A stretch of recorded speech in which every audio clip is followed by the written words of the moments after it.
কবরের সামনে যাবা আর জিয়ারত করবা। কবরস্থানে জানতো বড়ুয়া কৃষ্ণপুরের এই গ্রামের কবরস্থান আছে কোন দিকে?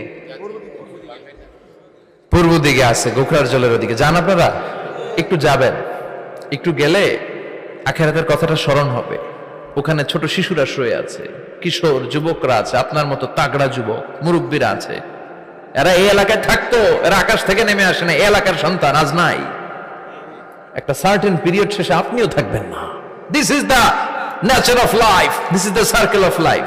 ছোট্ট শিশু হয়ে এসেছিলেন, শৈশব, কৈশোর, যৌবন, প্রৌঢ়ত্ব। আগে ছিলেন সিঙ্গেল, বিয়ে করে হয়ে গেলেন ডবল। এরপরে আল্লাহ আপনাকে একটা মেয়ে দিল, এরপরে মেয়েকে বিয়ে দিয়ে শ্বশুর হলেন, এরপরে ওই মেয়ের ঘরে সন্তান হতে নানা হলেন। আর কতদিন? অনেক দিন হলো তো, অনেক লম্বা সময় পেয়েছেন আপনি। Think about death. এবার যাওয়ার কথা ভাবেন। আখিরাতের সামান